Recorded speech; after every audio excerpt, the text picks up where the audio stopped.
Bueno, dicho esto, entonces nos vamos a meter de lleno en el tema central que teníamos preparado para el día de hoy. Se está llevando a cabo el 20º Congreso del Partido Comunista de China, en el cual se va a elegir un nuevo liderazgo para los próximos 5 años. Se discute la agenda y la constitución interna del partido.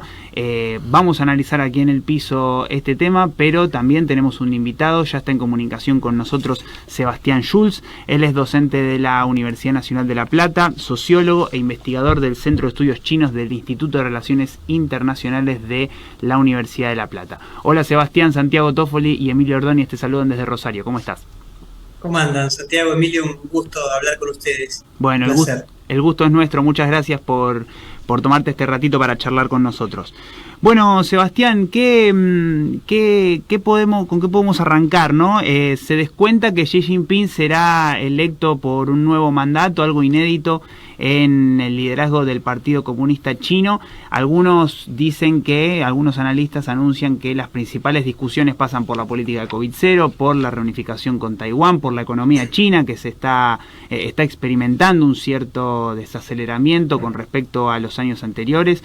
¿Cuáles son los principales temas que se están discutiendo hoy por hoy en el Congreso del Partido Comunista de China?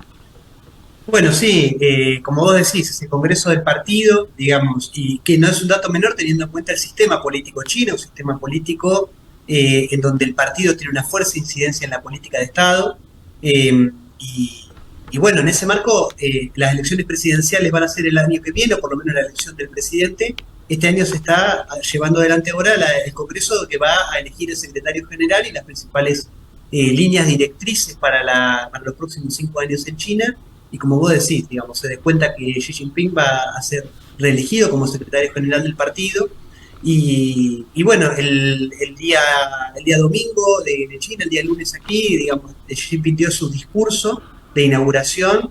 Y bueno, digamos, se tocaron varios temas muy importantes teniendo en cuenta que el partido es, de alguna manera, el que pone la línea o los objetivos políticos y estratégicos del Estado chino. El tema económico fue un tema central, digamos, el tema económico, China se ha planteado el objetivo de fortalecer el crecimiento económico interno y la distribución de ese crecimiento, haciendo foco en algunos conceptos importantes como el de prosperidad común, el de circulación dual, es decir, aumentar el nivel de vida de la población de China y corregir algunos desequilibrios en el desarrollo. Pero sin duda, digamos, creo que el tema que recorre todo el documento y el Congreso es el rol de China en el plano global, digamos.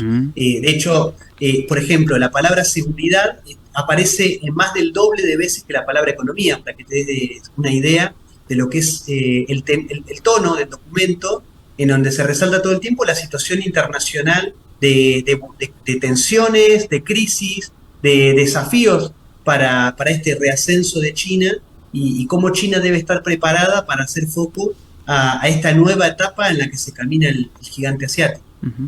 Sebastián, ¿a qué se atribuye la fortaleza política de Xi Jinping al interior del partido? Porque nosotros venimos siguiendo un poco los avatares de la política china y no solamente este tercer eventual mandato que tendría Xi Jinping dando lugar a un liderazgo, al menos en el tiempo inédito desde los tiempos de Mao Zedong, sino también de las contribuciones que ha hecho el propio Xi Jinping a la doctrina partidaria, ¿no?, del Partido Comunista Chino.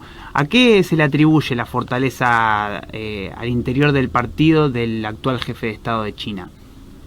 Bueno, por un lado, a que Xi Jinping de alguna manera logró sintetizar tanto en el buró político como en el comité central a las distintas líneas, digamos, ideológicas y programáticas que existen al interior del Partido Comunista, digamos. El Partido Comunista de China es el partido político más grande del mundo, tiene 96 millones de afiliados, es decir, casi uno de cada 14 chinos es afiliado al Partido Comunista, y es un partido que tiene, bueno, obviamente muchas referencias, tiene muchas personalidades importantes que, bueno, responden o que tienen ideas distintas sobre el rumbo que debe tomar China. Hay algunas líneas más aperturistas, hay algunas líneas más mercado internistas, digamos, hay fracciones como la Liga de la Juventud, ahí está el grupo de Shanghái, el grupo de Beijing, ahora ha tomado relevancia los grupos de Shenzhen, por ejemplo, digamos, de zonas muy potentes de China. Xi Jinping ha logrado sintetizarlas sobre la base de una dirección fuerte, centralizada, que es la lectura que se hace desde China, ha logrado encaminar el rumbo político-económico de China en un contexto internacional muy, no sé si adverso, tenso, convulsionado, en el cual China ha logrado erigirse con una dirección fuerte de Xi Jinping. En China, en general, es una sociedad que se evalúa mucho por el mérito, y el partido en este sentido no es la excepción. El Partido Comunista de China es muy meritocrático, y el mérito se mide en función de la efectividad de los planteos y de las políticas. En ese marco de la lectura de que Xi Jinping ha ido acertando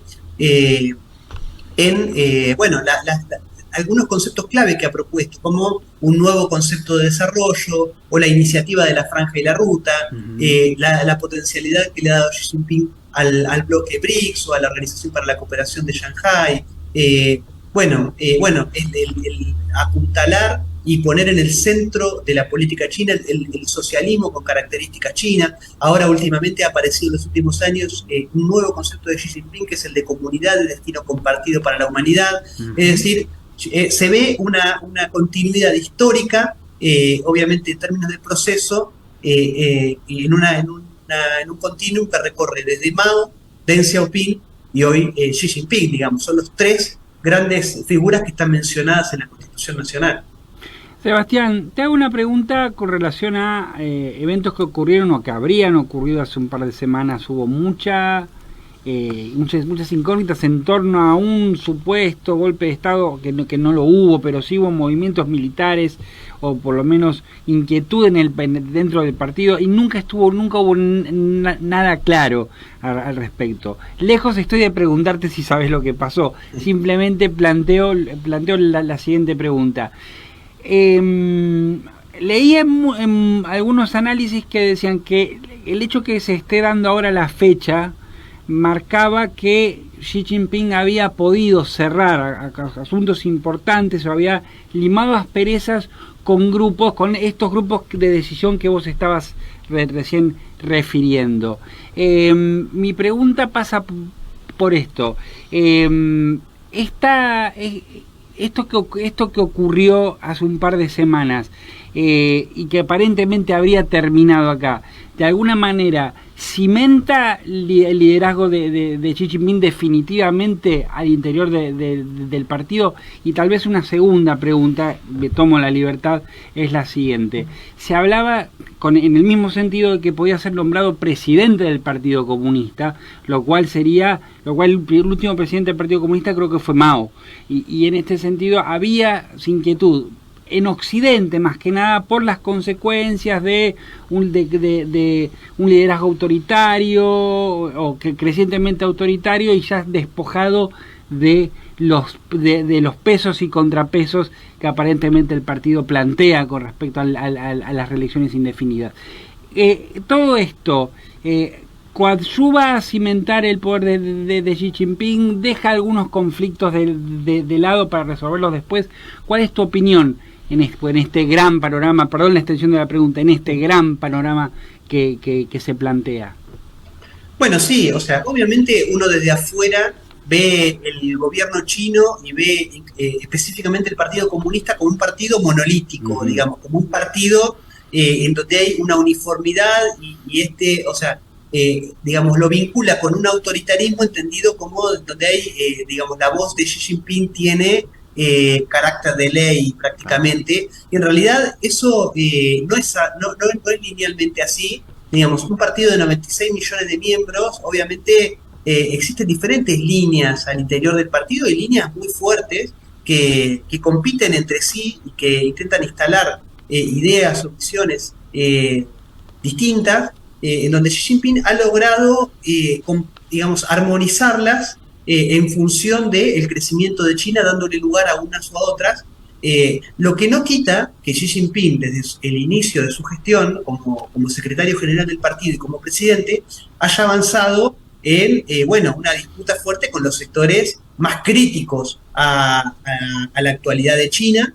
Digamos que algunos son radicalmente críticos, como por ejemplo el caso de Jack Ma, por ejemplo, uno de los empresarios más poderosos de China, que cuando intentó de alguna manera salir del corset que impone la política del Partido Comunista, bueno, fue fuertemente disciplinado, pero así como Jack Ma, hubo casos mucho peores, digamos, en los últimos años hubo casi 2 millones de militantes del partido y dirigentes y funcionarios del Estado que fueron enjuiciados por corrupción. Digamos, incluso esto es algo que aparece mucho en el documento y que aparece solapadamente como una crítica al periodo anterior de Hu Jintao. Xi Jinping dice, nosotros cuando asumimos la dirección del partido hace 10 años, teníamos un partido que era débil y flácido ideológicamente y en donde había proliferado la corrupción, y en estos 10 años nos encargamos de extirpar creo que lo menciona como el cáncer de la corrupción del partido, bueno, con una frase que también menciona que dice, es preferible tener a un par de miles enojados que a los 1.400 millones de chinos descontentos, digamos, para dejar, digamos, para corregir la situación, avanzamos con lo que tengamos que avanzar, lo cual genera descontentos y que incluso, bueno, tuvimos en esto que vos mencionás, ¿no? Este revuelo que se armó en las redes sociales sobre el posible golpe de Estado a Xi Jinping, justo se da en el marco de que Xi Jinping avanzó también, digamos, quitando de algunos rangos jerárquicos del ejército a varios miembros del Partido Comunista, y en ese marco se generó un revuelo que se dio más en redes sociales que en la propia realidad china. Digamos, yo tengo conocidos, amigos en China que están cubriendo el Congreso, que cuando se dio todo esto, lo primero que hice fue preguntarles, che, ¿qué está pasando? Y me decían, mirá, en China no está pasando nada, digamos, hay normalidad. O sea, no estaban ni enterados de la situación, pero bueno, igualmente estos casos tampoco digamos, se trascienden públicamente, pero bueno, si hubiese habido 40 kilómetros de tanque rodeando las ciudades, las costas, es algo que inmediatamente hubiese trascendido, y es algo que fue más operación mediática de Occidente que otra cosa, sobre la base igual de un avance de Xi bueno, sobre grupos fuertemente díscolos, pero eso obviamente no elimina la diferencia, por ejemplo, con Li Keqiang. Li Keqiang es el primer ministro de China y es una persona fuertemente aperturista, digamos, fuertemente que busca profundizar la apertura económica de China hacia el exterior, algo que no coincide con Xi Jinping, que es más mercado internista. De hecho, el nuevo concepto de desarrollo y lo que plantea hoy, lo que planteó en el documento de apertura del Congreso fue, tenemos que pasar de un modelo de desarrollo basado en las exportaciones a un modelo de desarrollo basado en el mercado interno. Nosotros tenemos que apuntalar el mercado interno porque hoy, digamos, en 2021 arrancó la etapa en la cual China tiene que convertirse en un país socialista plenamente desarrollado. Y para ello, nosotros tenemos que aumentar el nivel de vida de la población china. Sebastián, muchísimas gracias por haberte tomado este rato para charlar con nosotros. Realmente nos ha dejado mucha información que, bueno, nos es muy útil para seguir el análisis, y bueno, espero que haya una próxima oportunidad para seguir hablando de China. Muchas gracias. Dale, muchas gracias a ustedes, un gusto participar del programa. El gusto es nuestro. Un abrazo grande. Abrazo. Chau, chau. Pasaba entonces Sebastián Schulz, docente de la Universidad Nacional de La Plata.